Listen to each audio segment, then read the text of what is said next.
Well, Mr. Hoban, Mr. Straw has informed us that yesterday his client was granted indefinite leave to remain. Yes. Under the ARAP scheme. So where do we go from here? Well, I don't have firm instructions as to whether to go or not. I don't have any instructions as to what to do. I can say that this case, there is one other piece of litigation which is currently stayed behind this case. How far has it got? It's, I believe, permission was refused on the papers and is awaiting renewal. Is that right? Miss Noor, remember, it's Miss Noor's case as well. If permission's been refused on the paper, but it's been the end of it. On the papers, it's been renewed and then stayed before deciding renewal. At what? Sorry, permission to appeal at what level? Oh, sorry, permission to apply for judicial review. So, but the case is also, the client has also lodged a first-tier tribunal appeal against the refusal as well, and that is going ahead first because there was a human rights application, and therefore a human rights refusal, and therefore she says she's got a right of appeal to the first-tier tribunal. Yes, well, that would make that case distinguishable from ours. Potentially. We should be clear that I believe, unless something's happened without my knowledge, that we contest whether or not a human rights decision has been made in that case. And whether, so there are issues of. Was one of the issues that was raised in the ministerial submissions was yes. If you start yes. monkeying around with the scheme, people will say you've refused a human rights claim and they'll get an appeal to the first-tier tribunal. So that's one of the things that was being thought about at the time. Yes, and you'll see the approach in the guidance which has already been taken to, and indeed the decision, which is to say this is not a human rights claim. But by the way, this is what we would say about that anyway. And so there are procedural questions in the tribunal. So in that sense, we don't know. The tribunal will determine the substance at all. In fact, the Secretary of State's position is the tribunal should not determine the substance. And if there is to be any challenge, it really, on Article 14 grounds, it lies by way of judicial review to the scheme. Much as this case, the grounds in EV are very, in respect of Article 14, in the judicial review are near identical to this case. There are slight difference of the facts. It's a alleged permanent resident.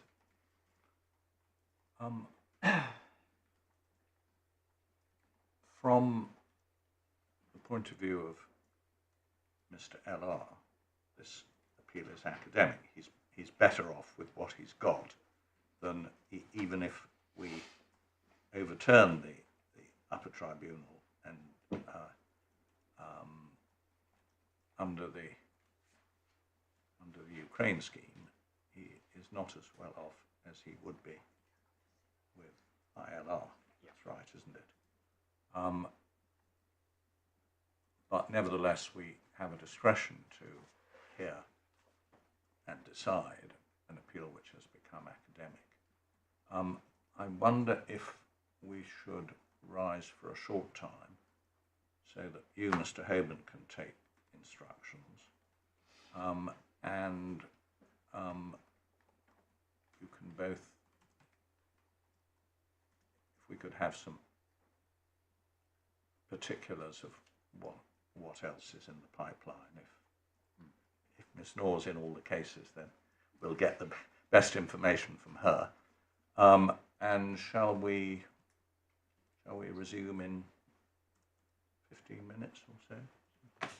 Shall we do that? If it helps, and just to be clear, we accept it's academic yes. for our client, and so the test is essentially whether there's a point of wider public interest. Yes, yes. and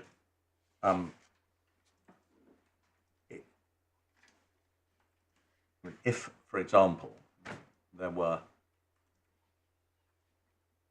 a case which had got to this court on identical or near identical facts, which was being held back to await this one, then there would be a very strong case for going ahead. But if the only comparable cases are much further back in the pipeline and maybe have some factual distinctions, then the case for going ahead is less strong. But shall we? We'll rise for a quarter of an hour, and Mr. Haben, see if you can get any instructions as to whether, insofar as it's a matter for the respondents, whether the Home Office would like a decision in this case, or whether they would prefer to wait for another. Not that that's binding on us.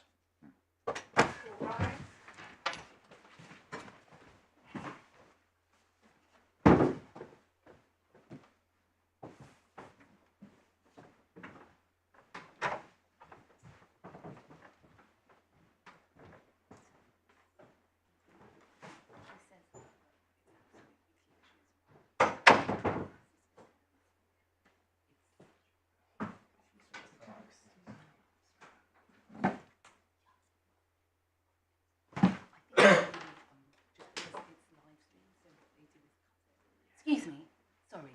Is the microphone, is it not recording when the live stream stops? And does the live stream stop now? Or? It's still on, only if they leave for about 30 minutes. Right, okay, so it's only like over lunch. The live stream is on at the green, if that's green. Right, Okay. right, Brilliant. okay. Thank you. Then I guess we... But it could be recording all the time. So it can Even be when that's not recorded green? Even when... The visuals won't be recording, but I've been told that the audio is always Okay. recording, okay. Big brother. Always listening. Yeah, I'm sure they are. I don't doubt it. Okay. In which case, we'll go and say what we've got to say about that.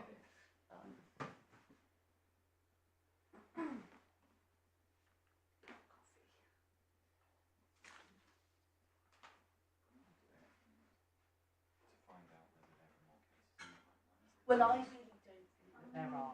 I just, yeah, yeah, I just don't.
Hi. I think we was invited to come back in the course of an hour. I understand that Jack Colburn is on a video call with a load of civil servants. Right. He's asked for 5 more minutes. If that's okay. Would you I'll mind let them know on his if they behalf? come back. Yeah, Thank you. no problem.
there? They're saying they're still checking instructions from the GLD. Sure. That's no worries. When they come back in, you tell them the judges are doing a bit of research. Okay. Find out if there's any Ukraine cases in the pipeline. Okay. Sure. I tried to call you on 7856. Is that? The number here? Yeah. Well, I mean, the ringer's off, so I think. That's all right. No worries. My office isn't far away. But I might, if you let me know how they're doing. Okay. I'll tell you Should I what drop you an email? Yeah, that'd be great. Yeah, okay. Cool.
I just want to say I haven't seen Jack Colburn come back or anything, so I assume they're still on. The judges are back in their rooms.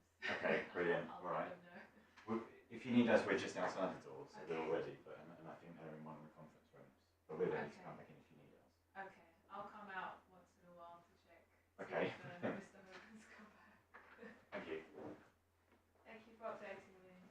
No problem.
Right. Thank you. Weighted on hand and foot. We need a nice cigar. Okay.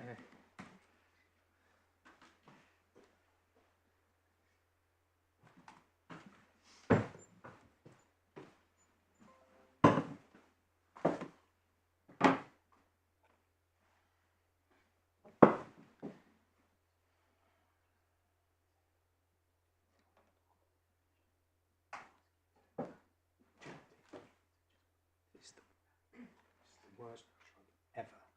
It literally has a knob. I know. It's deliberately wobbly. I just, you know, find these, just enjoy these things. Which are quarterly.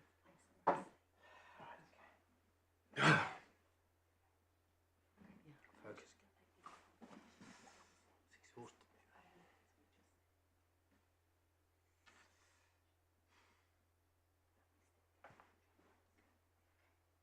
I still don't know.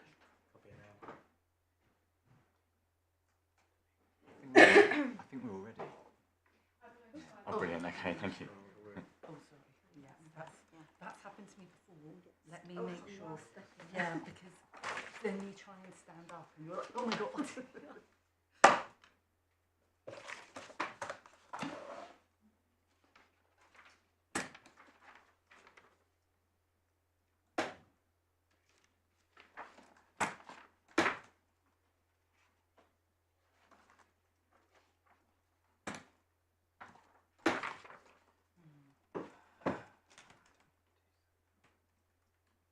Thought you were going to take the chance to go home, Jack. Yeah, I mean.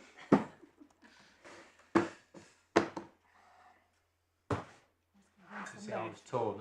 I've done all the prep, but I really would like to go back to bed.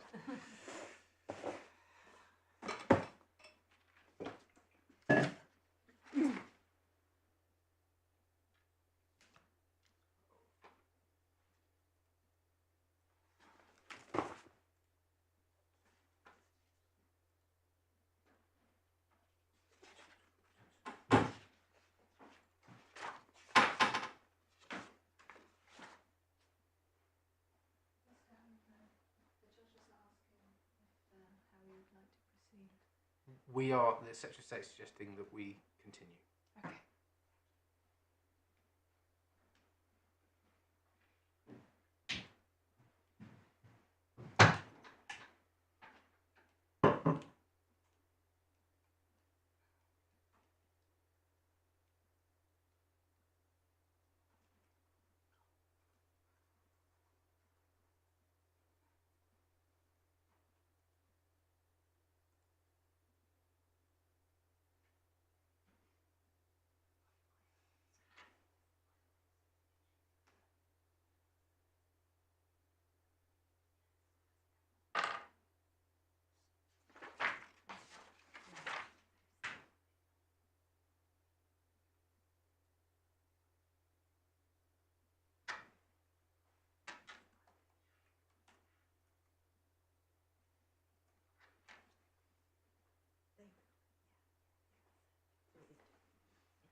They're on their way back up now.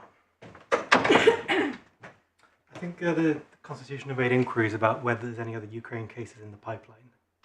I don't think they've got an answer yet. There's one other. Okay. The one we mentioned. One we mentioned. EB. All right. That's, yeah. I think we're Okay. I think we're all pretty confident that apart from that, there's no others. Okay, and are you going to continue? Yes. Okay.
Is everyone ready?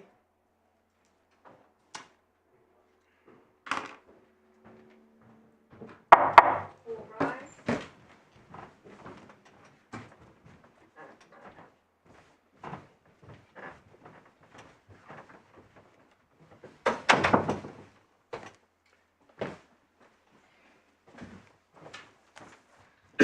We have got no further in discovering whether there are any cases in the pipeline in this court. So we can't really contribute much to the discussion. Mr. Hoban, have you had the opportunity to take instructions? Yes, I have. Firstly, in terms of other cases, the only litigated case we're aware of is the EB case, which was already referred to. As I say, it's currently in the upper tribunal, stayed behind this case. The grounds in terms of challenge, the Article 14 challenge, are identical. I've taken instructions as to whether or not this is likely to become academic because, for example, EB's case might be settled, and the answer is, at this stage, no. The current proposal is to contest it. And so this case has a very direct bearing on that case, particularly in circumstances where the Secretary of State takes jurisdictional issues with the tribunal appeal, which are yet to be determined. My learned friend referred to the fact that EB has a tribunal appeal ongoing, which relates to an appeal against the Ukraine scheme refusal. We say there's no right of appeal. It's yet to be determined. Right. So you're in favour of cracking? We're in favour of continuing, particularly given the stage that we've reached now. We're obviously prepared to. Yes. Well, subject to reply, Mr. Straw and Miss Knorr have done all their work. So, right. Do you want to say anything else at this stage? My Lord, only we're neutral. Yes. It's a matter for the court. But just to reiterate that the test is whether there's a good reason in the public interest, and that's often phrased as there being a considerable number of other cases. Yes. We've made inquiries. I understand that Ms. Knorr and my solicitor are unaware of any other legal cases, and they consider that if there were other legal cases other than EB, that they would be aware of them. For example, because they sent out a call to the legal group of claimant lawyers asking whether there were any others in October 24. and there weren't any at that stage, as well as anecdotal evidence. But there is, at any rate, one pending case in the upper tribunal.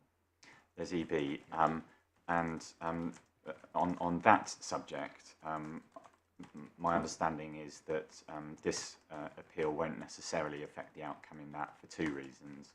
One is the first tier tribunal human rights appeal, which is going ahead, and if that is determined, then this will fall away.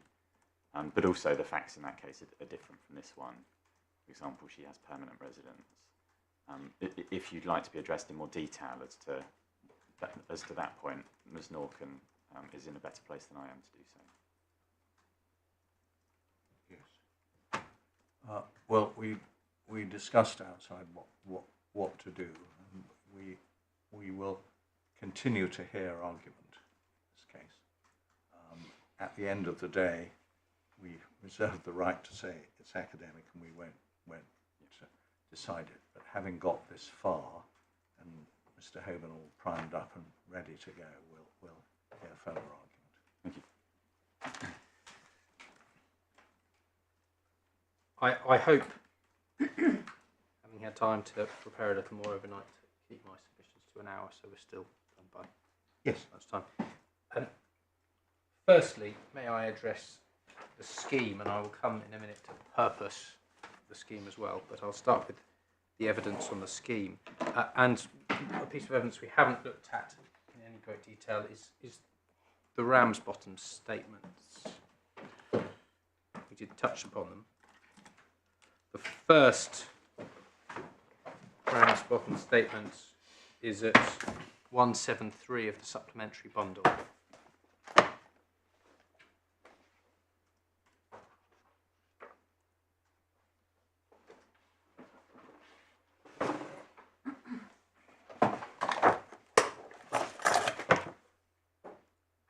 Which I think, as already identified, was produced in fact for a previous case of MB, which was ultimately settled with a discretionary grant of leave.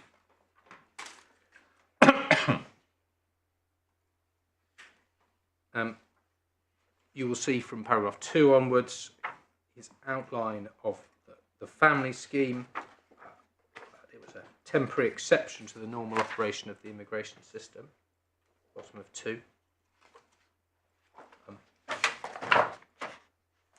Paragraph 4. I think we've already identified that how the initial thinking of government came about was this was to protect British citizens departing from Ukraine. And at 5, it explains how the reasoning for the scheme then developed further. The issue of perverse incentives for a UK resident to travel to Ukraine. You then get on to 6. Evidence as to the intention behind extending the scope of family members to extended family members. To keep families together and to ensure as many as possible are able to get to safety as quickly as possible in the context of the invasion. And then importantly, those coming to the UK under the UFS are doing so temporarily. The UK is not offering them long-term settlement in agreement with the government of Ukraine. And that was one of the key bases upon which it was agreed to expand the scope beyond immediate family members, the definition of which we have seen within the immigration rules. Spouses, partners, parents, and children, isn't it? Yes, does not include brothers, siblings.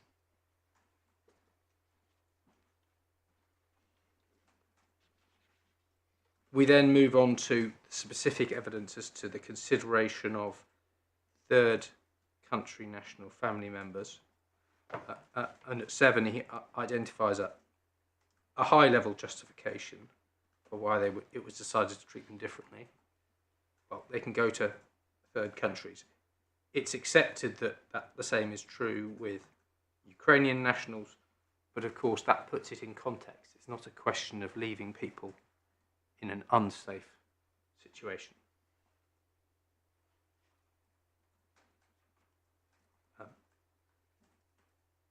He highlights the difficulties, the practical difficulties in extending the scheme specifically to the category in which LR was, namely third country nationals who say it's not safe to return to their own countries,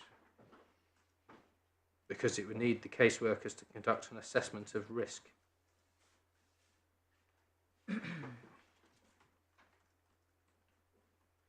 There is the issue then of undermining the principle of not allowing protection claims overseas.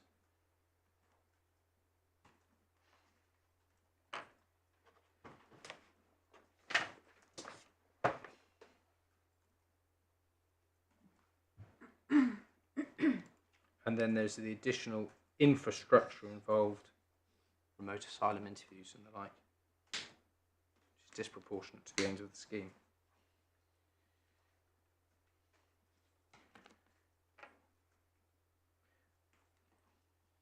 You then get a little bit at 8 on the comparison between the UFS and family routes under Appendix FM, which is also important for one of the policy aims as to limiting this, because Appendix FM requires payment of an application fee, health surcharge, meeting minimum income threshold, meeting minimum language requirements. All of those are abandoned under the UFS.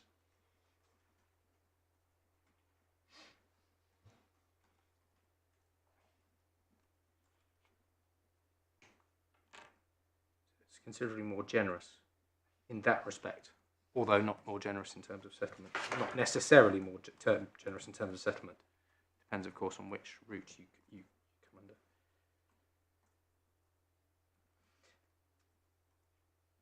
So you see, long-term benefits is temporary in nature, does not lead to settlement. So that's a trade-off within the route. Over at 9, again highlighting the top of 9, it's a route that doesn't lead to settlement, but it's more generous for the eligibility.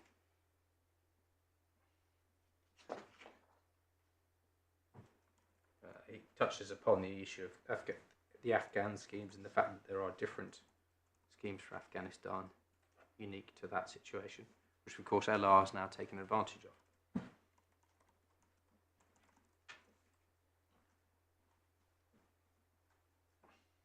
We then get to 10, where he touches upon the legitimate public interest in ensuring that those who attend could be required to return to Ukraine once it is safe and their leave expires.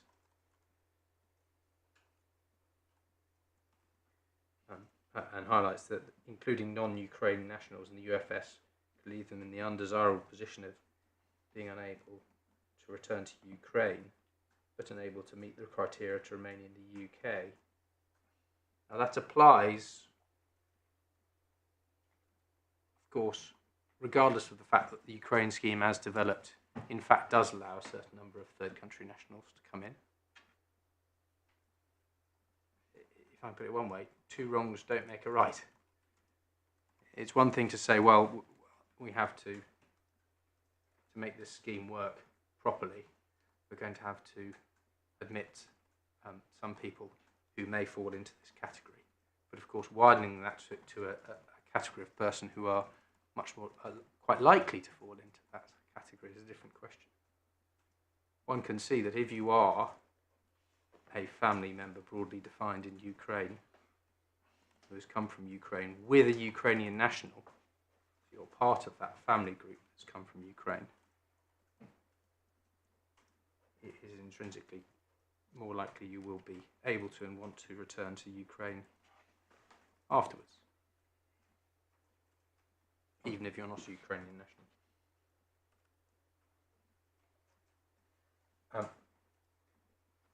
So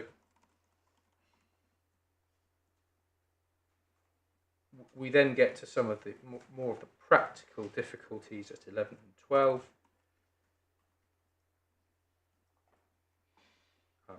11 refers to the conflict may have significantly reduced the Ukrainian applicants' ability to obtain documents. So they have to waive some of the evidential requirements you might normally expect. And the issue then arises that non-Ukrainian nationals can turn up and say, I was in Ukraine, without providing documents. That's the real risk of abuse.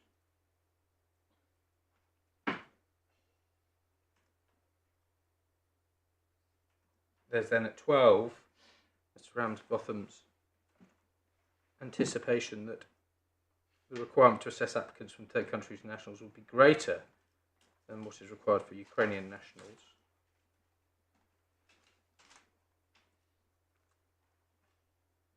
And if you have a more stringent approach, that might have a knock-on effect on Ukrainian nationals.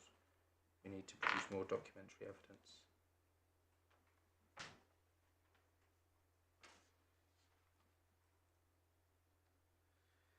So I will come back to the second half of that statement for a different purpose in a second.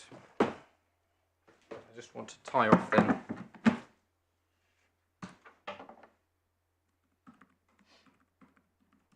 the consideration of the scheme. We looked previously at the ministerial comments in the email of 14th of April, which are at 362 of the bundle.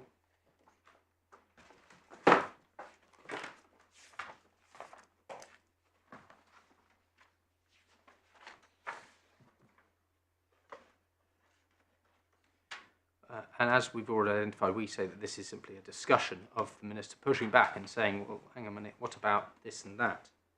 It's a discussion of what should the purposes of the scheme be, how wide should the scheme be, and the third clear bullet point, the minister identifies his thinking that perhaps you could draw this tightly to immediate family.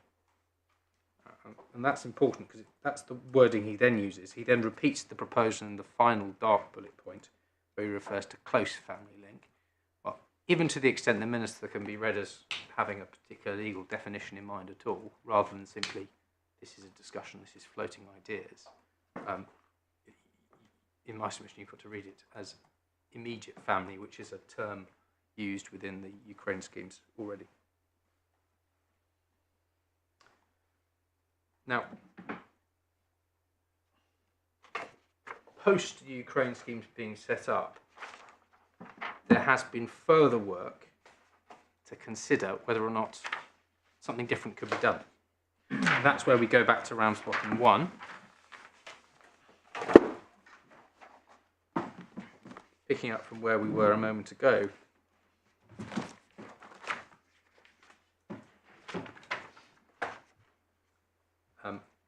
At 13, he highlights the ability to prove or disprove residence within Ukraine is currently limited. We cannot confirm residence.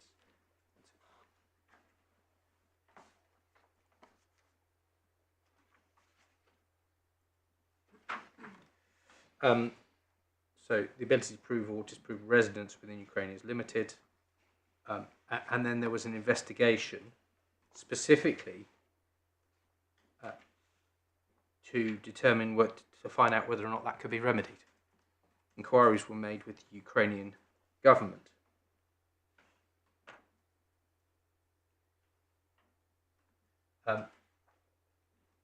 You can see there's an exhibit then within the bundle at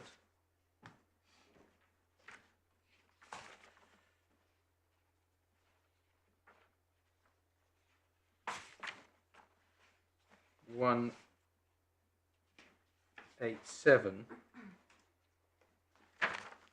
where you can see that inquiries were made directly with the Ukrainian authorities as to the processes for residents and how it might be checked whether someone could be returned to the UK. So, sorry, 14 and 15 deal specifically with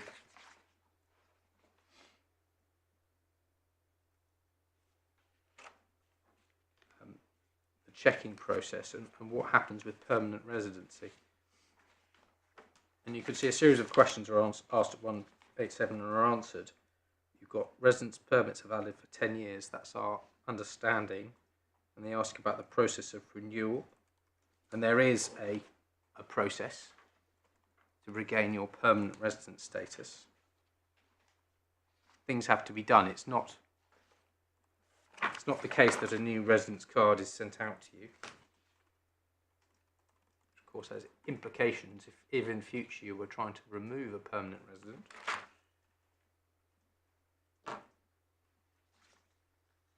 You're going to have to get the agreement with the government of Ukraine if someone doesn't want to leave. But these steps can be undertaken on someone's behalf.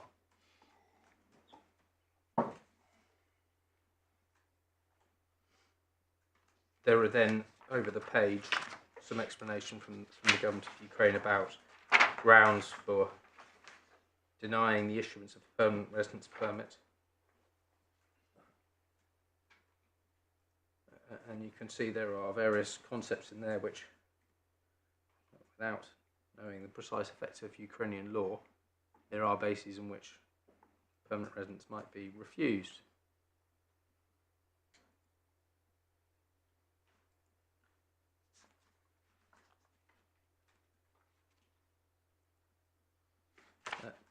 Question 2 then specifically asked about how you acquire permanent residence, which is perhaps less relevant here. And then question 3 asked a question which we never got an answer to about the process for acquiring citizenship. That was, of course, that was more important in the context of dealing with permanent residents, which LR is not one. MB did allege he was a permanent resident of Ukraine.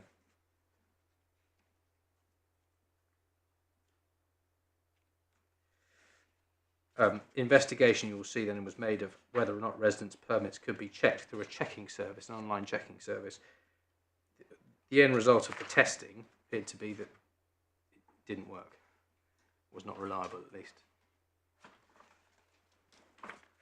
For the purposes of this case, a new statement was then produced which referred back to that earlier statement, and that's at page 199.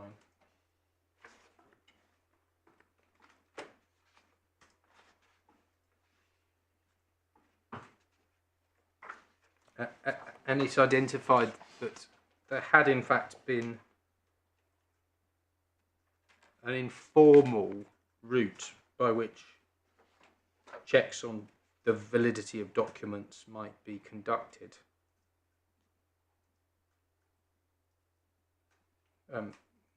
Through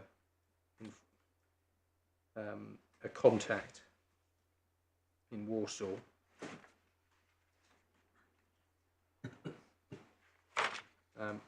But that contacted, in fact, was no longer available. It appeared that the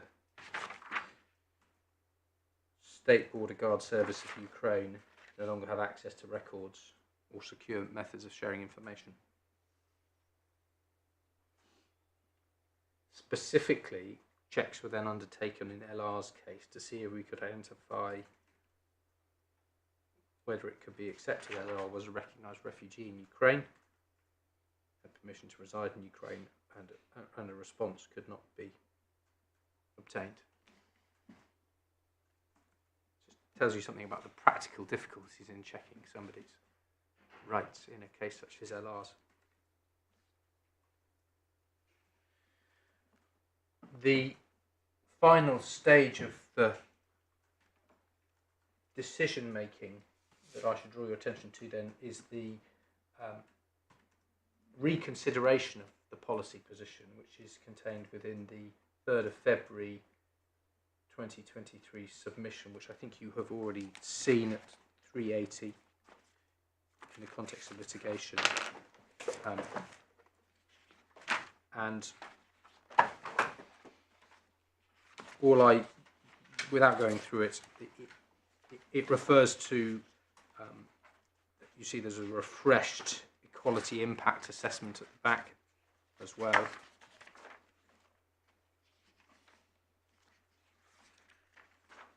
And the decision of the Secretary of State, which I don't think we touched upon, is at 407 then. It's a very short consideration. You see that the submission dealt with more than one issue.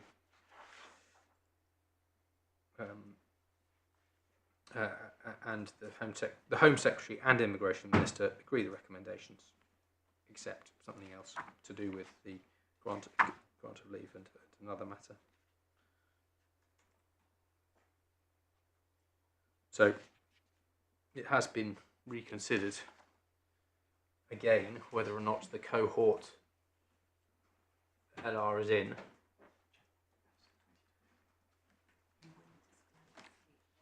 Oh, that's the 2022. My apologies.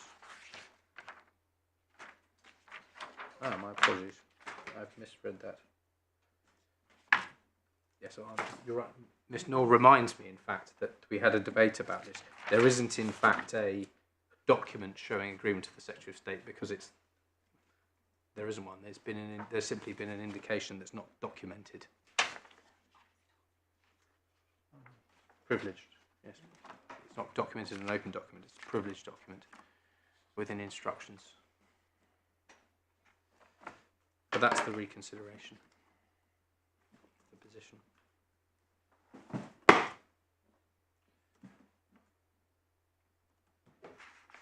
Thank you.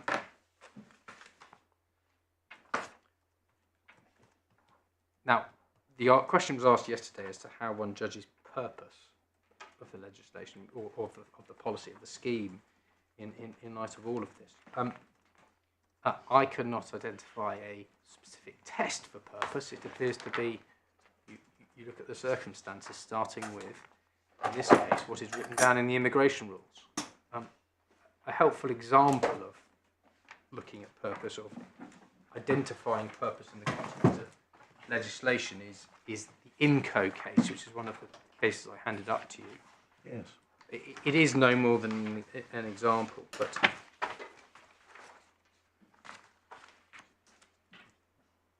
589D, the court looks at identifying the purpose.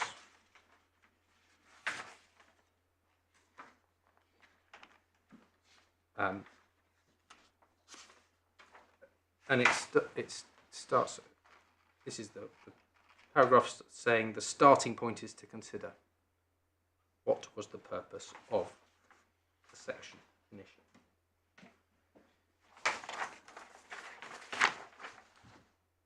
And they start off by looking at the statutory provisions themselves. They look at the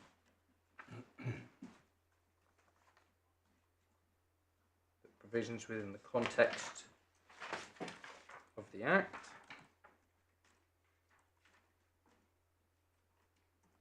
They note what it does and doesn't include.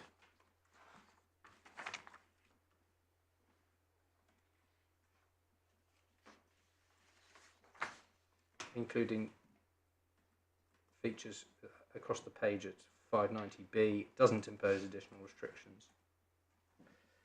Again, what it doesn't include.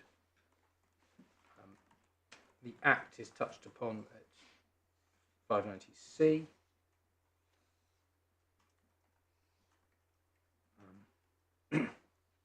And then conclusions are drawn.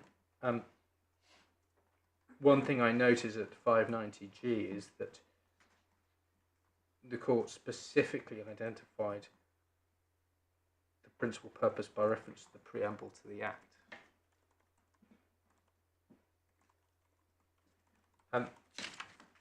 Mr. Straw has helpfully before draw my attention to Brewster, where a similar discussion is had, but in a context of a policy.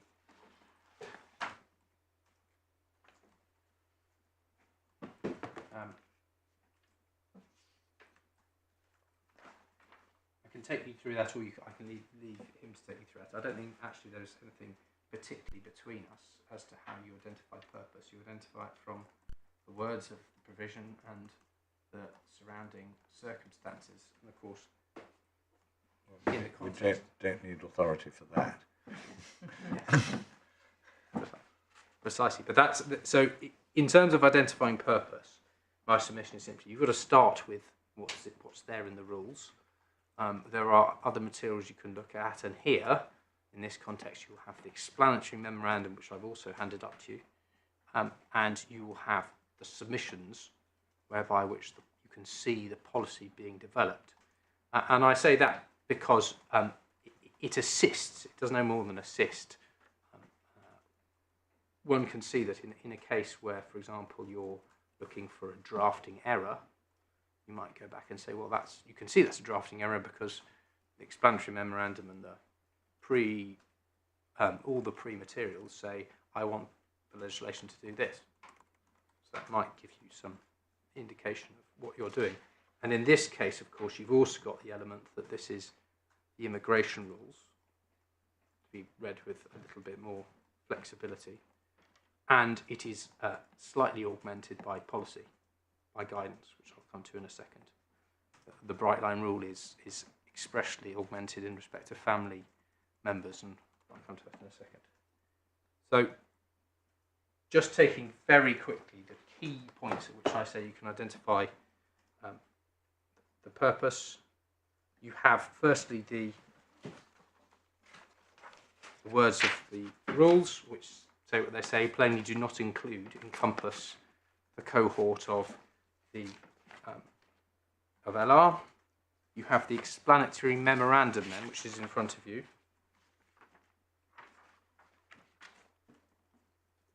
Paragraphs 7.2 and 7.3.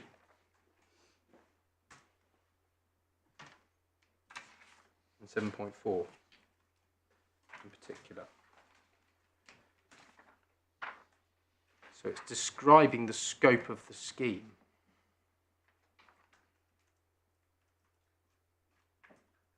And what the Secretary of State says this shows is that the scheme is designed, the purpose of the scheme is to protect a particular identified category of person.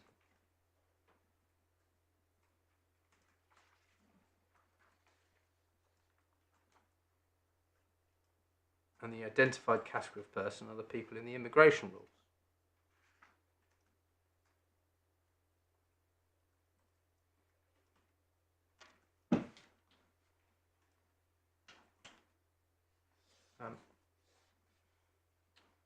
And that must be so in the context where the Secretary of State has specifically considered the cohort covered by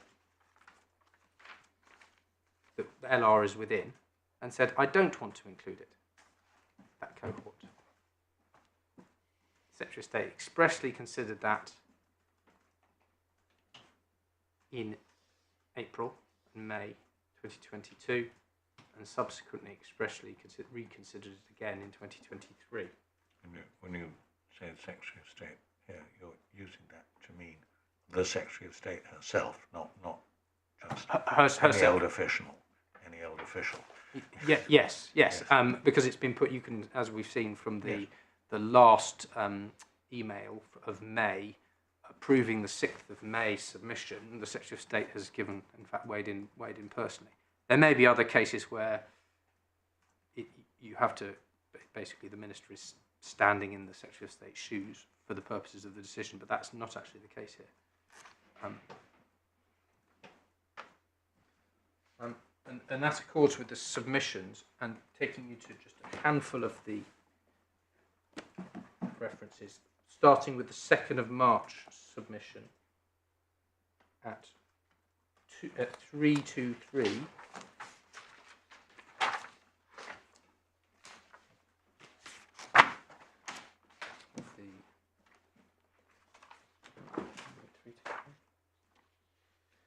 323.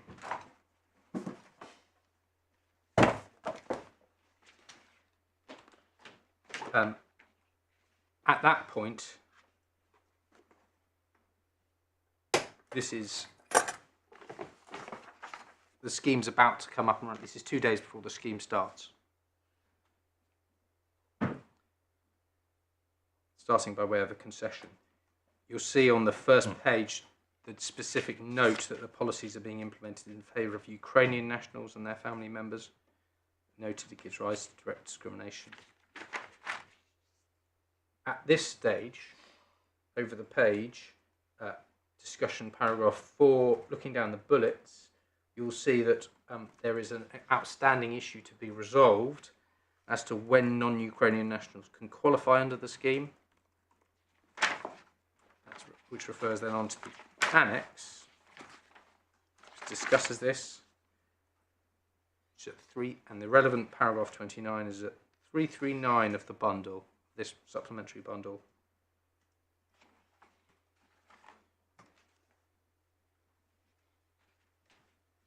And you can see a bit about what the intention at this point is. In the outset, it says, the scheme is mainly intended to benefit Ukrainian nationals. However, we want to ensure that a family unit, including non-Ukrainian nationals, can come to the UK together. So that's the policy intent being put to ministers. Just as a mental note in passing, that might be a passage which causes you some difficulty in suggesting that none of this is within the ambit of Article 8. I understand the point, indeed. This is the reason I say, yeah. I don't mean to deal with it. You should No, do no, it no. now, but if you get to it, this does seem to be a fairly key text. Well, I see the point, except for the fact that when the scheme's ultimately drawn, it's drawn in a slightly different way because, of course, it doesn't include. It includes a much wider category of person than this. But this is the starting point. What then happens is the consideration of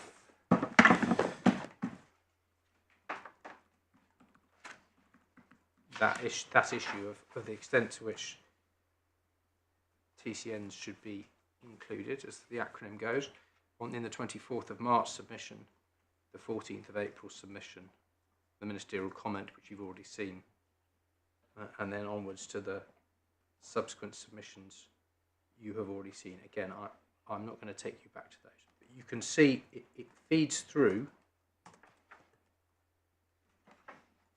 The one submission on that I would like to take you to is the 24th of March submission.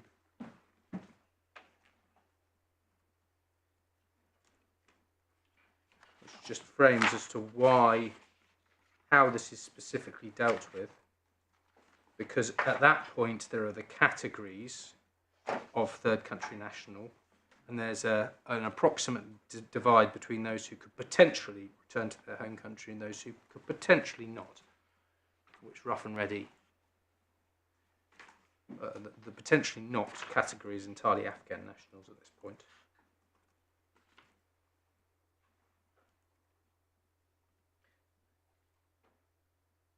And the decision at that point is to, in respect of those who potentially could return, is to refuse, and in respect of those who potentially could not return, the cohort LR says he in to take further advice, which is where we get to the April submission. So positive decisions are being made about the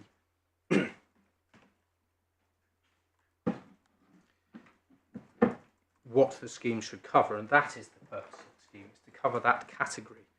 The one expansion beyond the immigration rules that is provided for is in the guidance, and that is in respect of a slight loosening of the relationship requirement, which is in the authorities bundle at 1305, right towards the back.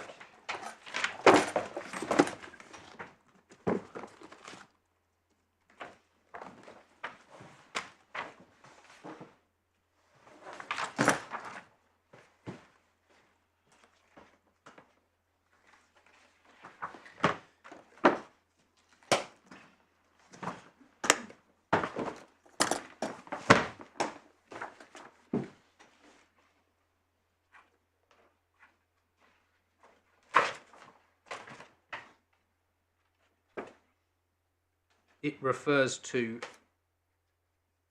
applications received by applicants who do not meet the relationship requirements may be refused. However, you have discretion to consider applications from other family members.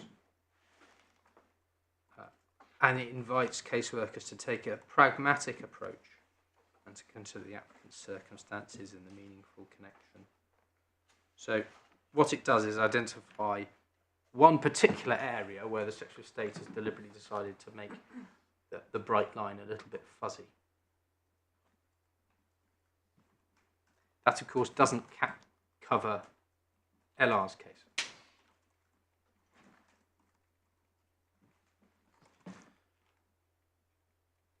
So that's my submissions on purpose and the scheme. We then move to ambit.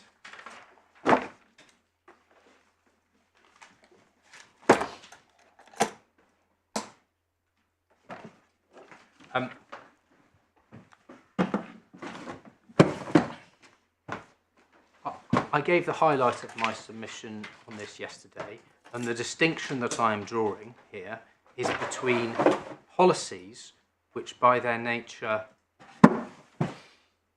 affect family and private life, touch upon the modalities of family and private life, as some of the authorities have referred to, as opposed to policies which may or may not touch upon private life. And the distinction can be illustrated by looking at the actual authorities and the facts of the authorities, and I will take them relatively briefly.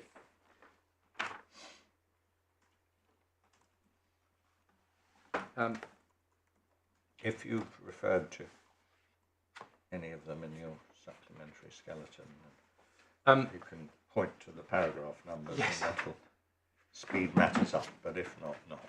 Well, I'm approaching it in a slightly different way, because I take my learned friend's point that the way that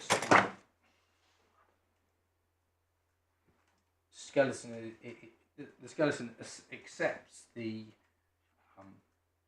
test as to more than tenuous link, and it looks at the nature of the scheme and why articulate is not engaged, which I accept is not the only touchstone, but it is important for identifying why, actually, in a large category of cases, if you're not coming to engagement, you're not within ambit, because you're not in any way interfering with respect for private and family life.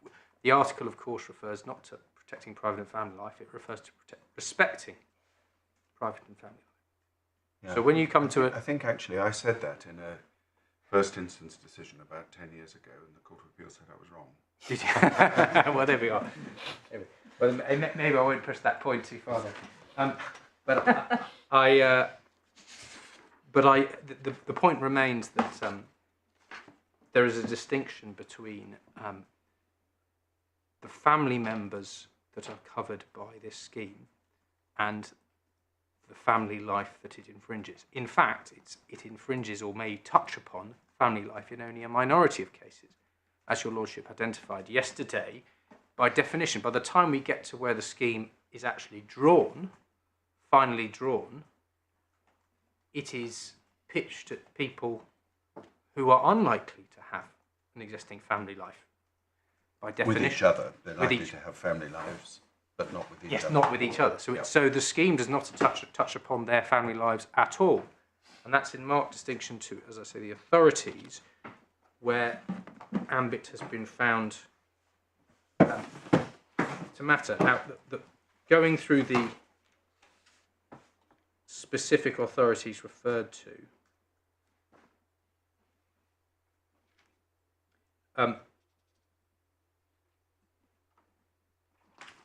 the JCWI case, I'm not quite going in the order here in the bundle. That related to right to rent, but in that case it was assumed that it fell within the ambit. So ambit wasn't actually in issue. Wasn't a contested issue in that case. So that we go to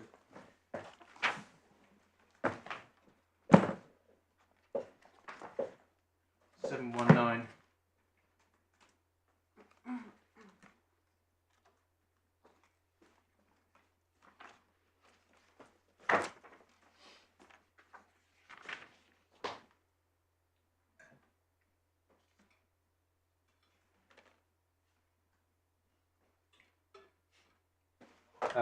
So in 97, you'll see that I find the question of whether the facts fall within the ambit of the purposes of the appeal are far more challenging. However, for the following reasons, the purposes of the appeal I'm prepared to assume that they do. So it's never actually determined. It just says, well, I think it probably does. Although it's an oversight. since he gives reasons, it's more useful than just saying, I'll assume it.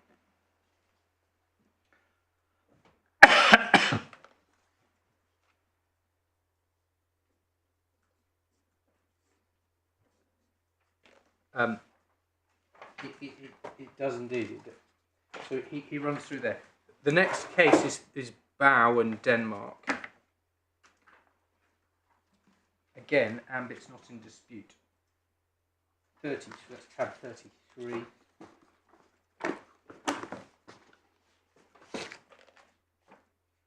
And 1145, paragraph 95. You see it says it's undisputed by the parties. Falls within the ambit. Yes, but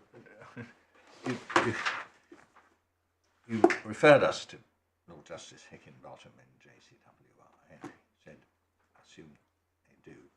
But then he gives quite extensive reasons for why he assumes that they do and deals with some of the Strasbourg authorities, which seems to me quite helpful.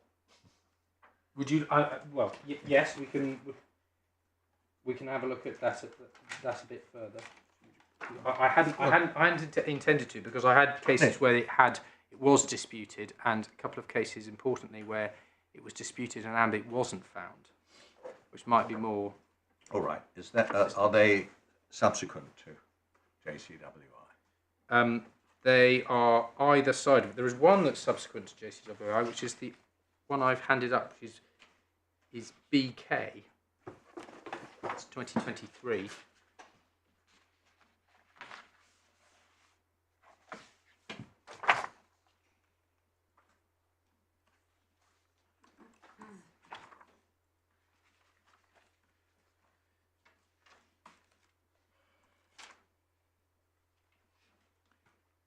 And you will see there is a discussion of ambit from 69 onwards. This is at 3378 of the report.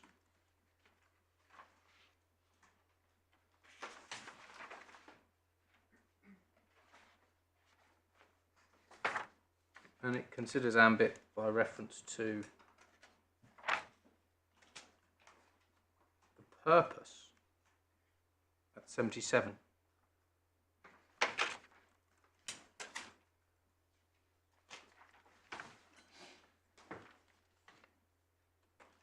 And then also looks at the process and whether it strikes at the values being protected. Now,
Yes.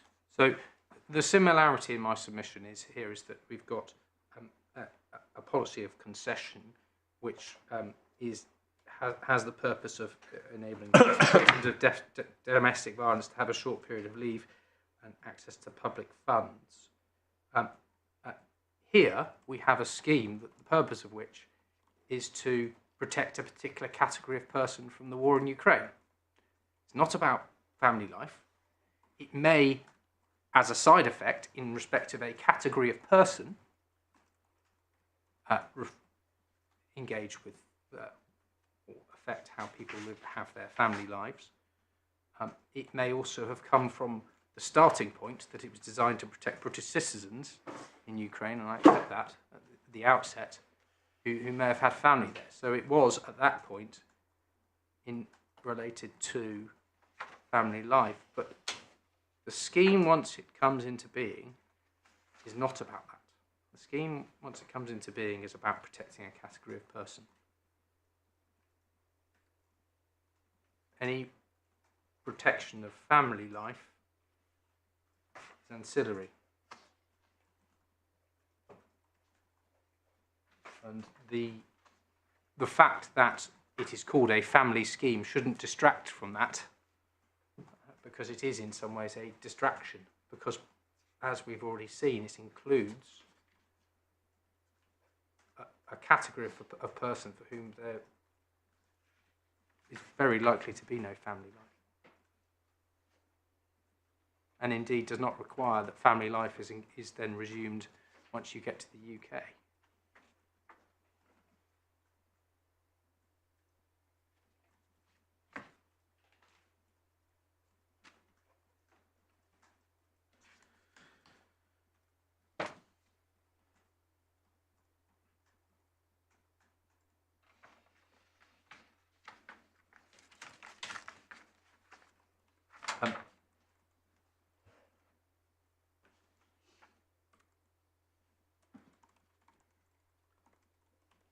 So if I can contrast that with the authorities we have in the bundle where ambit has been contested and found, the kind of policies, in Petrovich, that was to do with the grant of parental leave allowance, therefore touched directly upon the relation between the parent and child. It was almost by definition about touching upon how someone would live have their family life. That's tab 29.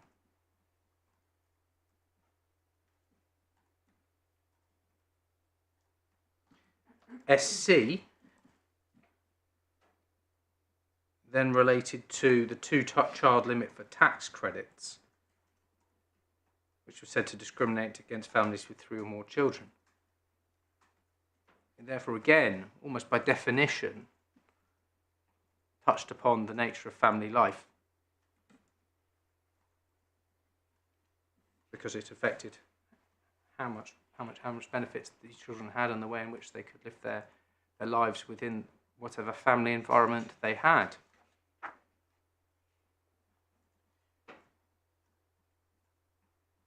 Bear in mind, we're talking about children here. So by definition, these are people who will have family life, who will be engaging with their family lives. They're not going to be living on their own without a family life at all.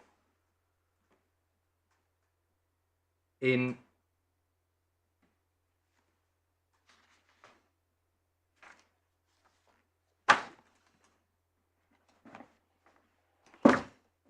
Hajek, it's 34, this dealt with applications for family reunion, and the policy was not to recognise same-sex partners as immediate family members. So that's again engaging directly with the family life of those partners.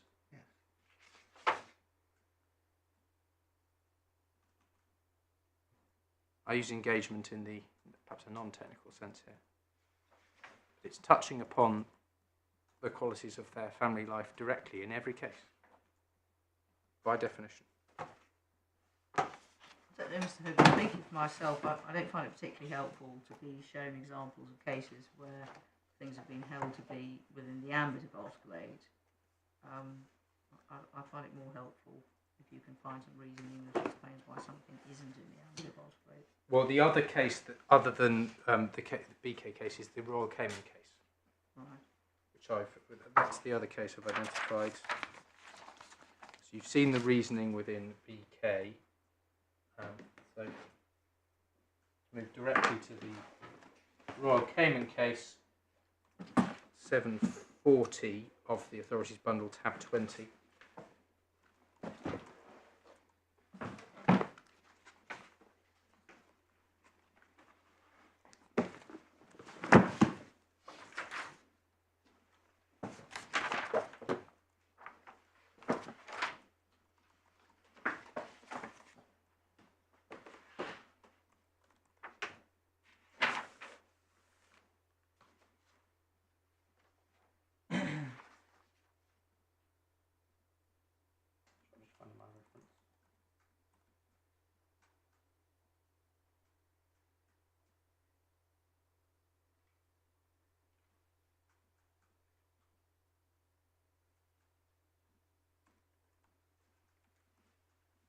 The Royal Cayman case concerned the application of the Constitution of Cayman Islands, but the court, you'll see at 3, Privy Council said that the sections are equivalent, respectively, to Articles 14 and 8 of the ECHR.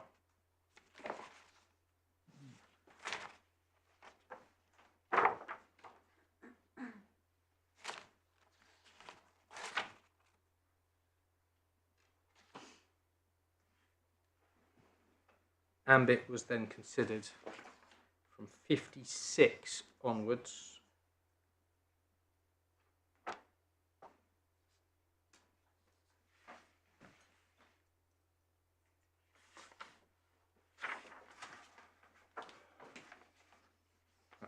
And the test applied by the board is at 59.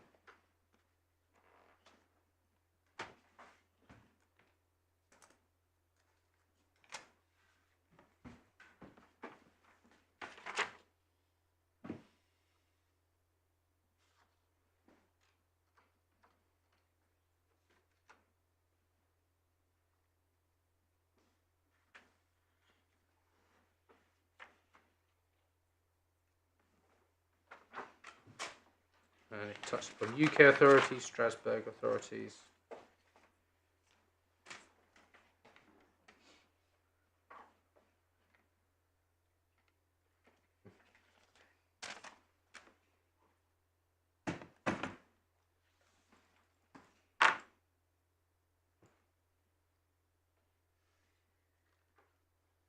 This is all about the relationship between private life and employment, and in Yes. particular a mandatory retirement age. Yes.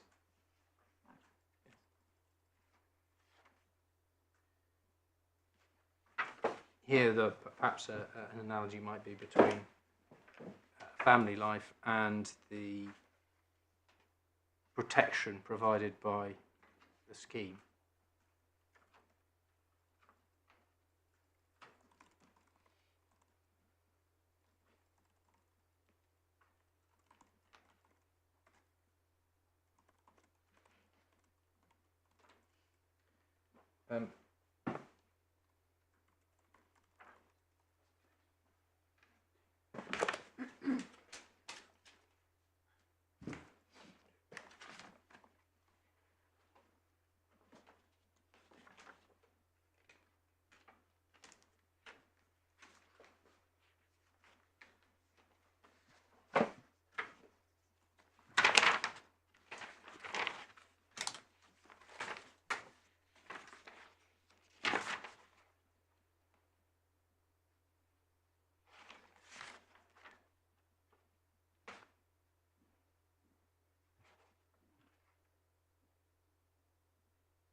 final point to be made, authority, which my learned junior has helpfully identified, is that in the JCWI case, the reasoning is obviously of assistance. It was obiter, but at 110 it identifies the dissenting judgment of Davis LJ.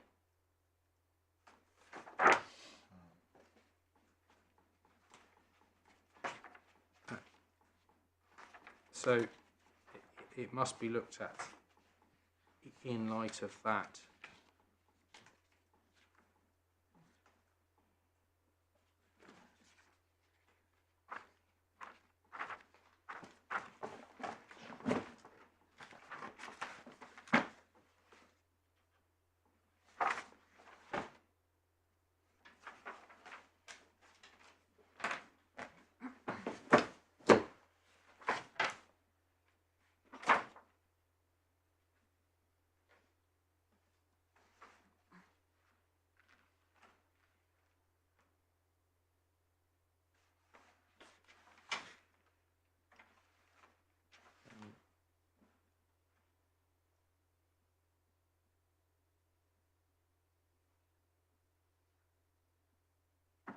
Not quite sure I follow that submission.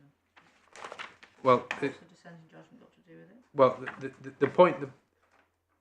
This was of course an obiter decision because he said I don't have to decide it, but these are my reasons. So I accept it's helpful, but of course he identifies that there are powerful reasons going the other way. So we don't know. It's not the case. It's not like a case where everybody agreed that I don't have to decide it, but we all agree this is the correct approach.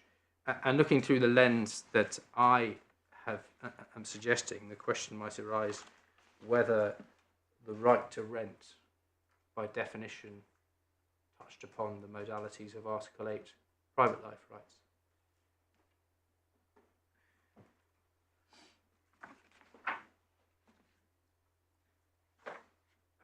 You, of course, don't need to come to any conclusion on that, and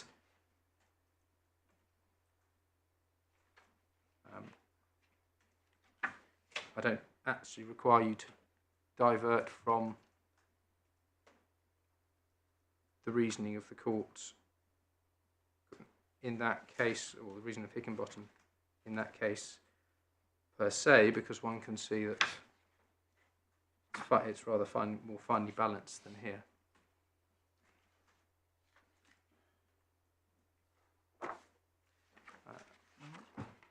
So those are my submissions on ambit.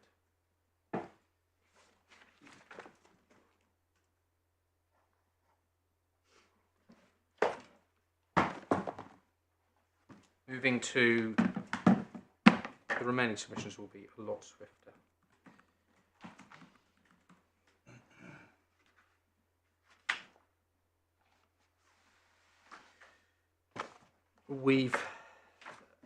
The second element of our response notice was whether or not they're in an analogous position, LR and Ukrainian nationals. The test identified by Mr. Straw was whether or not was to consider that by reference to the purpose of the scheme, and as I've already identified, we say the purpose of the scheme is to protect a particular category of individual. That's the purpose of the scheme, not a general protection for family members. And then we identify features of LR's cohort that make him different, and they are features that are directly relevant to the reasons that the Secretary of State decided to exclude LR's cohort.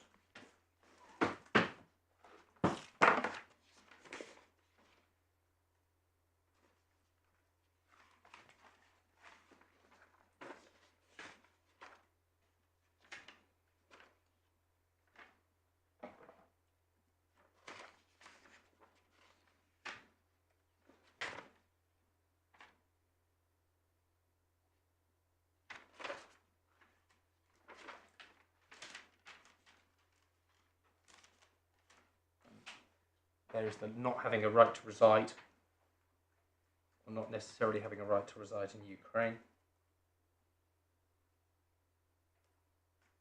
there is having a right to reside in another country.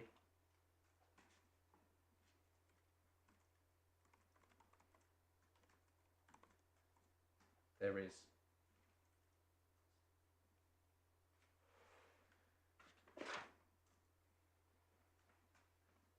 the other aspects which would mean the Secretary of State would be required to take a less light touch approach or risk abuse because of the nature of his and other individuals like him, their claims and the fact their documentation and the like.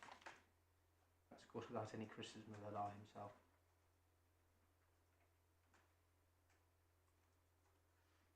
So that deals with analogous position.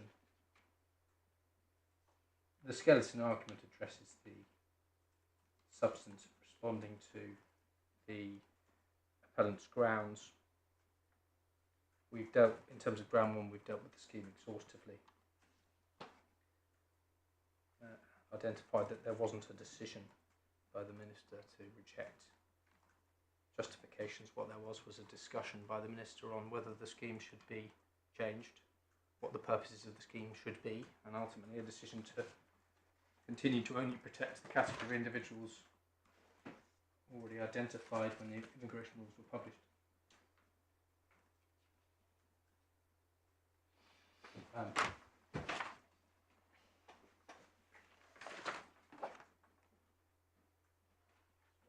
In terms of the individualised assessment point, this is a bright line rules case, and there's justification for a bright line rule for all the reasons we have identified. The one place in which there is a fuzziness to the bright line was what I took you to earlier in relation to family relationships. I accept that there is also residual discretion, but that doesn't get the appellant home either, because residual discretion doesn't imply a detailed consideration of things like risk of return, rights of residence, etc. Secretary of State might be required to consider what's put forward, but they're not necessarily required to come to judgments on every fact contended for by the appellant.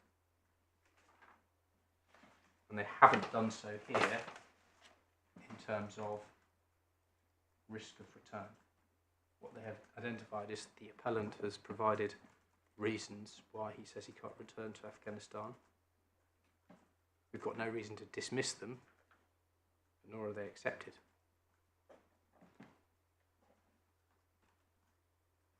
Is that right? That's what the decision says. Yes, that's what the decision said then. But in the light of what we now know. Oh, you mean in terms of LR's... Exactly. In terms of the grant... Everyone agrees he can't return to Afghanistan. Except for I don't know the basis of the ILR decision, so no. I can't say. I mean, I accept that it may be that now, in the light of the ILR decision that's been made under a different scheme, it might in fact be it might well be accepted that he can't return to Afghanistan. But your point is, this scheme isn't designed to assess those sorts of risks, no. Whereas the Arab scheme is. Yes. Yeah.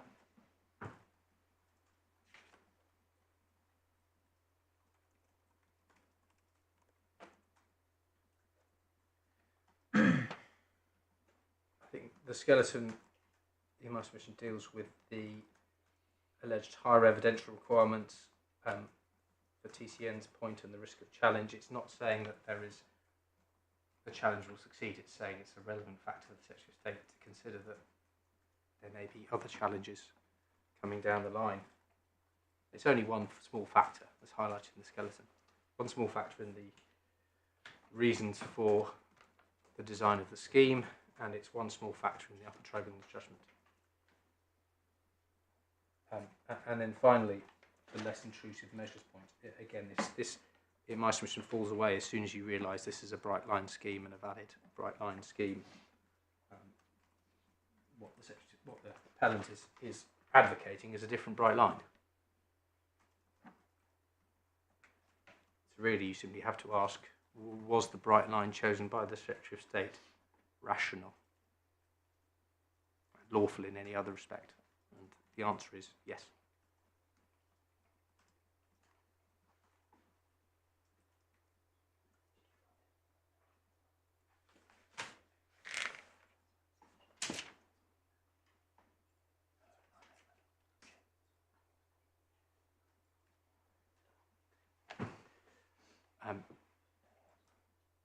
Unless I can assist you further, those are my submissions. Thank you very much. Sullivan? Mr. Straw. Thank you very much.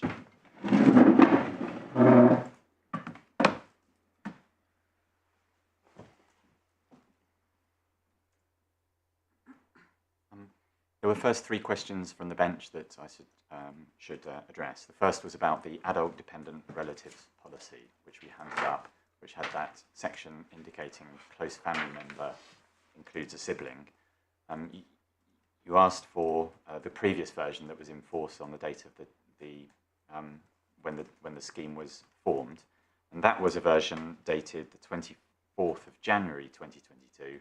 And we've checked again, and it is exactly the same so far as this point is concerned, on pages 12 to 13. If you'd like us to hand up a copy or email in a copy, we can do so. Yes, you might as well.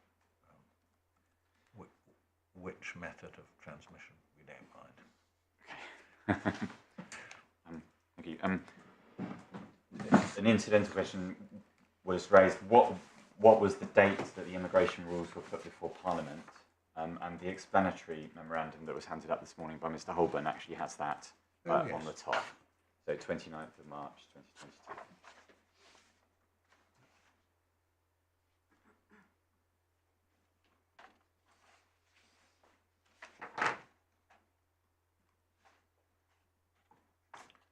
And the way these work is it comes into effect immediately, but in the staggeringly rare event that a negative resolution were passed, that would wipe it out.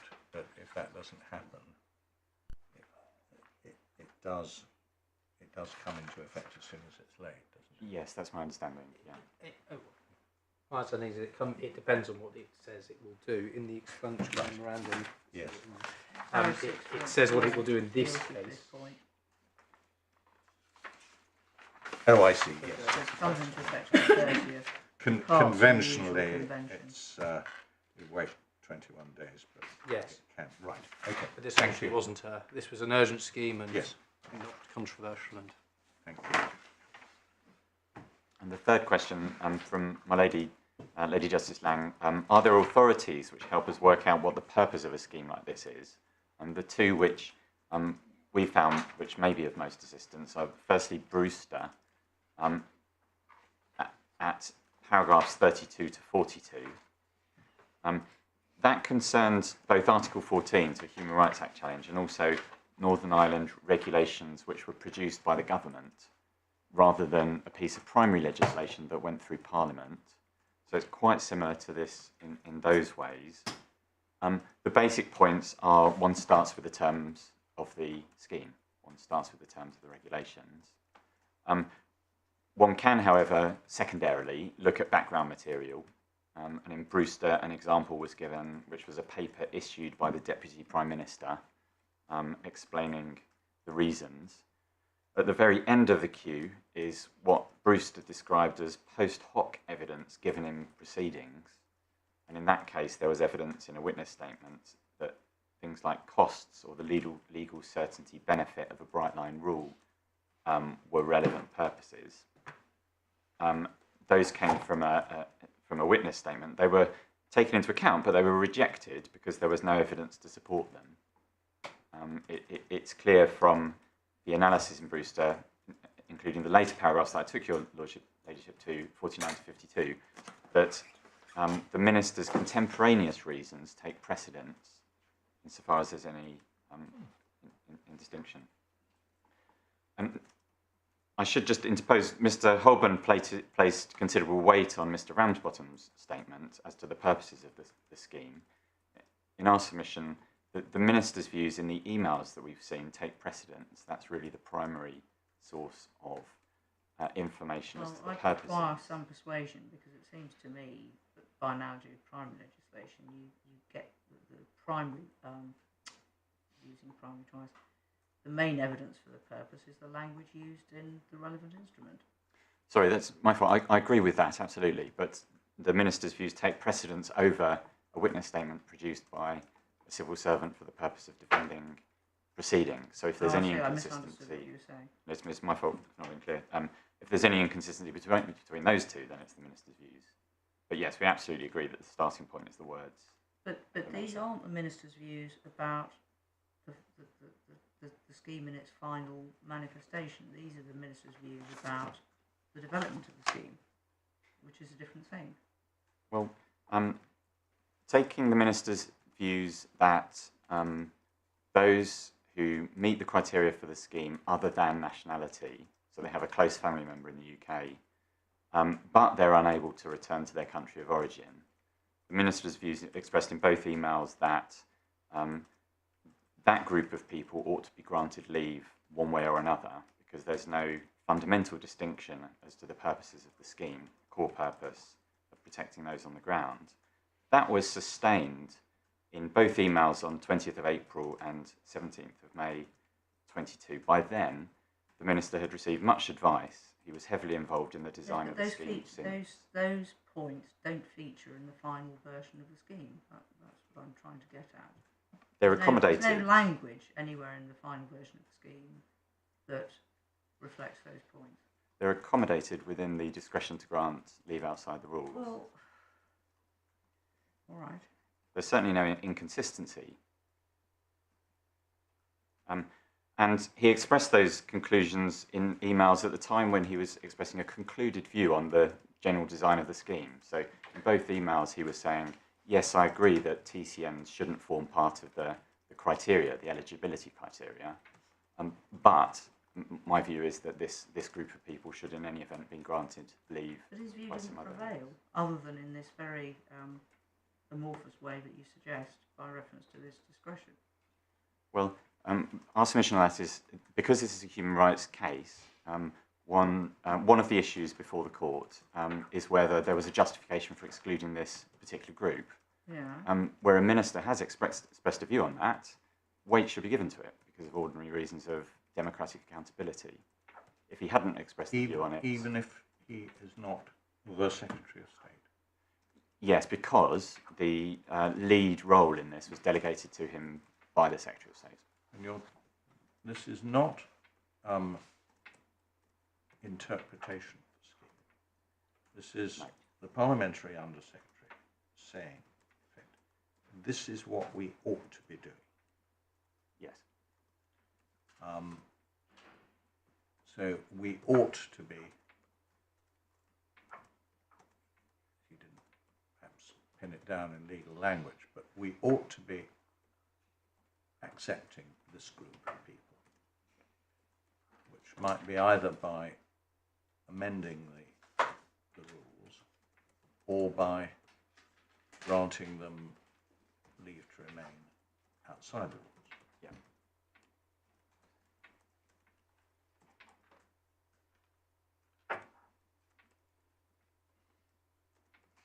That can't be a guide to interpretation of the rules, but you say it shows an expression of view from the lead minister that this is what ought to happen, and that goes to justification. Yes. That's what it comes to, isn't it? So the second authority may help on that point, as I was going to refer to, is SC in the Supreme Court. That was a different context, so that was about primary legislation that's been debated thoroughly before Parliament and then a vote has been given. But nevertheless, it may assist. So in paragraphs 173 to 182 of SC, there's a fairly detailed analysis of how one discovers the purpose of a piece of primary legislation. Which tab is that, please? I'm sorry, it's 173 to 182. Yes, Tab 21. Sorry, I didn't hear. Tab 21, page 834.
Which paragraph in particular? I'm sorry. Which paragraph of SC? So the whole section from 173 to 182, if it helps for me to briefly summarise, it refers back to the Wilson against First Country Trust case. County. County, thank you. And makes the point that human rights challenges to legislation are different from ordinary cases of interpretation of statutory legislation. One can refer to the background to try to identify the purpose of the legislation, for example. And in doing so, one starts with the terms of the legislation to see what the purpose of it was. But one can also look at background material where necessary. And an example that they give is a ministerial statement given in Parliament. So that's in 174, quoting from Wilson against First County Trust.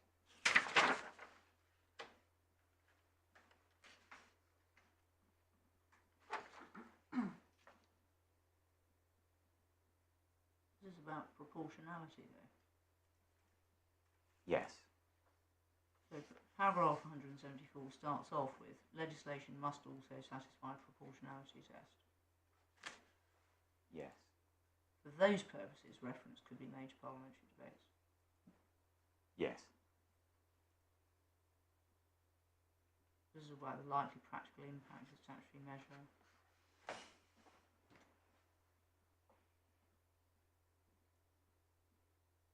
Oh, all right. So we would urge caution on you in directly transposing that to this, because there are two important differences between primary legislation and this. The first is there Parliament has debated in detail and then voted on the legislation. Here it hasn't. And secondly, there's Article 9 of the Bill of Rights, so the court's reluctance as to looking at what goes on and questioning what goes on in Parliament, and that doesn't apply in this context. But it may assist you, firstly, in that this is a challenge which proportionality is raised, and therefore the purpose of the measure becomes relevant. And if one can... Yes, but there are two separate aspects of this discussion. The first aspect is how you work out what the purpose of the provision is, and then the second aspect is what you can look at when you're thinking about whether it's proportional. Yes. And in that context, which we say it is what is at issue in this case, so proportionality is at issue.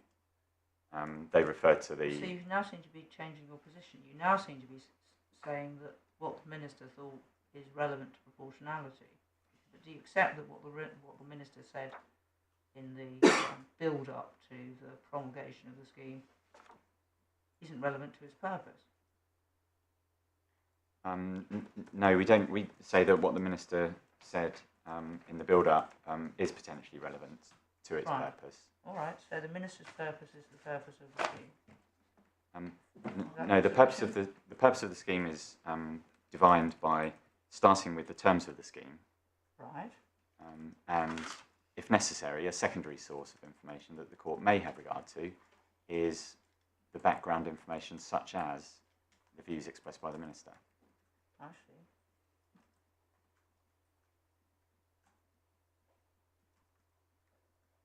All right. So that I hope Brewster in particular will help, but it may be that SC gives some assistance there. So moving on to Mr. Holborn's submissions, he addressed the point about the analogous position, so his submission about analogous position. And in that context, he said one of the purposes of the scheme was that the applicant could return to Ukraine afterwards. And we say that that's incorrect. It's not one of the criteria of the scheme. If Mr. Holborn was right, then many of the third country nationals who are eligible under paragraph 7.1b of Appendix Ukraine would be rejected because there's no requirement for them to have permanent residence. A number of them will just have temporary residence. There's no greater chance that that group can be returned than the appellant. Mr. Holborn made a linked point where he said leave outside the rules is not an appropriate vehicle to consider whether a person can be returned to Ukraine. In our submission, for the reason I've just given, it's not necessary to consider that. Someone can be granted leave outside the rules in any event.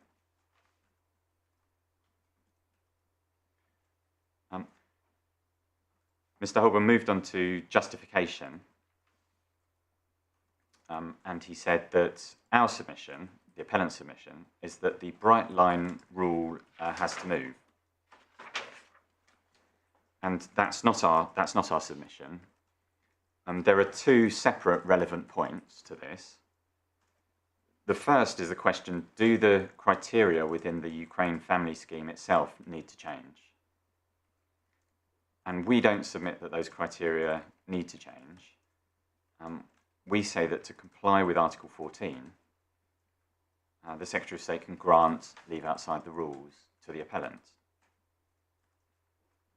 That was always a central part of our claim. We've looked overnight to try to answer my Lord Justice Bean's question, where is this in the earlier documents? And two other references are our judicial review grounds, which is the core bundle, page 212, paragraph 3, and then the Court of Appeal skeleton, paragraphs 3 and paragraph 41 onwards. But I thought you were putting forward two alternatives. Either that the bright line should have been drawn in a different place by saying that third country nationals from countries to which it would be unsafe to return, or specifically Afghan nationals, should have been within the scheme. Alternatively, that the Secretary of State should grant leave to remain outside the rules, not to your client as an individual, although that's all you need, but to anyone in the cohort coming from Afghanistan. You think there are 71 cases, but that doesn't matter.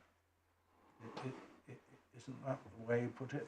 It could be a different bright line, or it could be achieving the same result by a different route of exercising discretion in favour of all the cohort. We put it slightly differently to that. One has to start with the Ukraine family scheme, because one asks what's the difference in treatment, and the difference in treatment here is the rule that says Ukrainian nationals get it and we don't. Yes. And then when's the case law, Brewster, McLaughlin, Van Riel say that when one's looking at a scheme like that, the first or a key question is whether a bright line rule which excludes consideration of individual cases is justified. We say here it's not, because consideration is given anyway. And then a second question therefore arises, see those authorities, was the exclusion from the scheme justified in the particular case? And looking at that question, we say it wasn't justified, no justification has been put forward, no lawful justification has been put forward. And in consequence, it's a breach of Article 14 not to grant leave to the appellant. Now, our primary position is that leave should have been granted through leave outside the rules, and because it's open to the Secretary of State to do so. But if that's rejected, and the court is of the view against us that leave outside the rules can't be used for that purpose, then the backup is, well, there'll need to be a change to the criteria within the scheme. But that's very much a backup. Our primary position is the Secretary of State should exercise the discretion and leave outside the rules in order to comply with Article 14.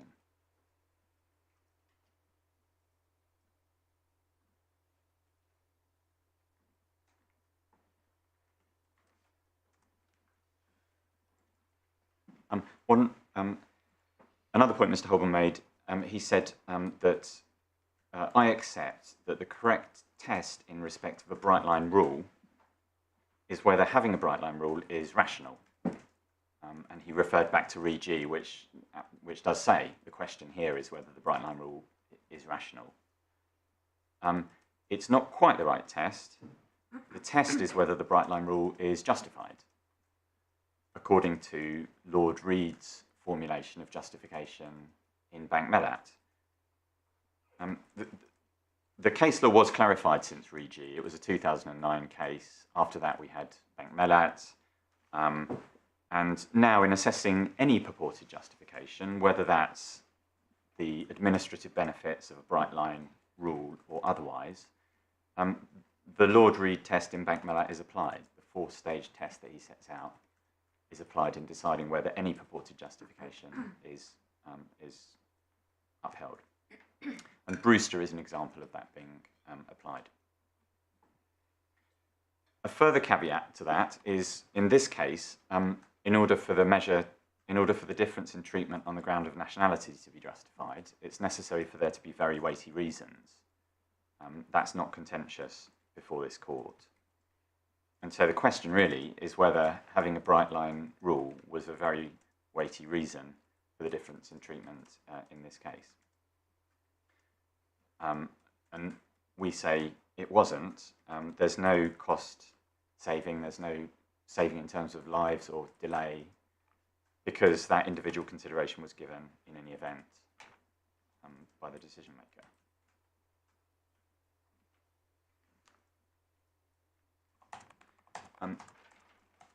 On that subject, Mr. Hoban submitted that the residual discretion to look at leave outside the rules in this context doesn't necessarily encompass the analysis of issues like residence in Ukraine or ability to return to Afghanistan to the degree contended for by us. So he said, well, those might be touched upon, but not necessarily determined. We contend that's not correct, that if residence in Ukraine or ability to return to country of origin is raised by an applicant under the leave outside the rules rubric as a central point to why there are compelling circumstances, then the respondent would be expected to consider those points.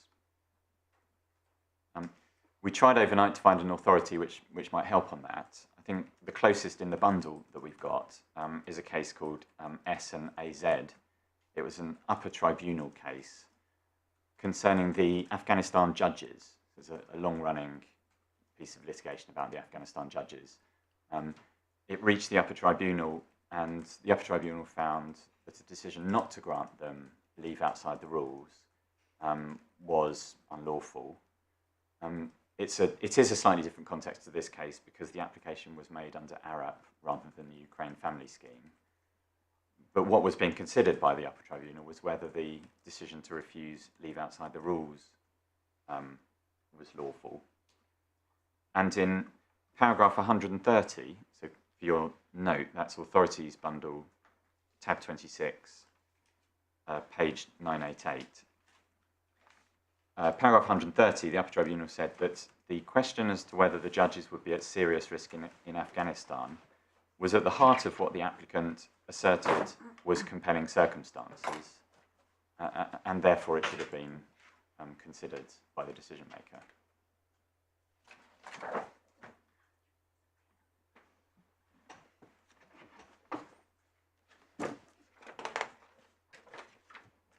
So that may be of some assistance in this context.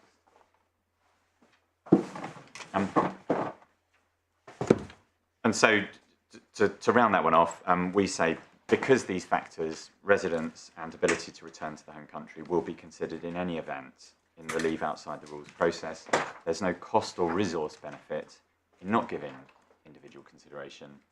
There's no justification for the bright line rule. Finally, on the question of justification, Mr. Hoban submitted that the primary purpose of the scheme was to confine the scheme to Ukrainians.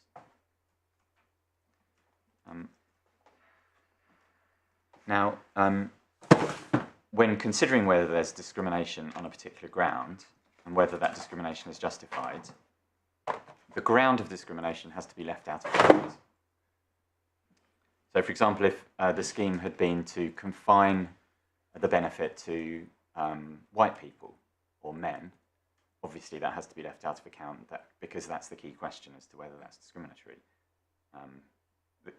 The way that it's put sometimes in the case law is that discrimination may only be justified by factors unrelated to a protected status. See, for example, SC, paragraphs 51 and 53.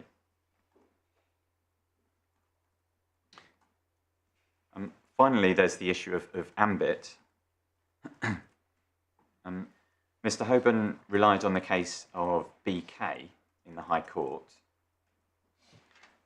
In that case, there was a finding that the circumstances didn't fall within the ambit of Article 8, but it's important to note that that what didn't fall within the ambit was the allocation of national insurance numbers. Because it was a very specific issue. The court didn't find that the question as to whether someone's given leave under the domestic violence concession, whether that falls within the ambit of Article 8. So they didn't consider the broader issue. However, there were 2 Court of Appeal cases which considered that issue. So whether leave to a victim of domestic violence to escape that domestic violence falls within the ambit of Article 8 for the purpose of Article 14. Those 2 Court of Appeal cases did consider it. And in each case, the respondents accepted that the challenge did fall within the ambit of Article 8. The 2 cases, I'm sorry, I don't have them here because I just had BK this morning at 10:30, but I can email copies if that helps. But how do they help us if the respondent accepted that they fell within the In my submission, the facts of BK, the main point of the facts of BK are far removed from this case. Main point you say is that the question of the allocation of national insurance numbers doesn't really have anything to do with anything so far as this case is concerned. Precisely. Thank you. Yes. And so the last point on ambit is Royal Cayman Islands case. My learned friend raised the Royal Cayman Islands case. The analysis in paragraph 60 to 64, in particular paragraph 63, if there's any doubt about this issue, we would invite you to read because it's very consistent with the Upper Tribunal judgment. For example, emphasising that where the state chooses to confer a benefit, then that should be conferred in a way which isn't discriminatory.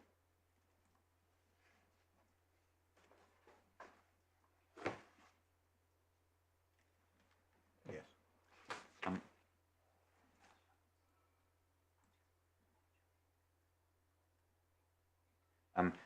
Again, Petrovic, which I've referred to already, is a particularly helpful authority there. Unless there's anything else, those are my submissions. Thank you very much, Mr. Straw. Well, thank you all for your submissions, both those who spoke and those who supported. We'll reserve judgment. You know what I'm about to say. Judgment will be sent out in draft, not to be re-argued, but for the correction of factual errors and typos and so forth.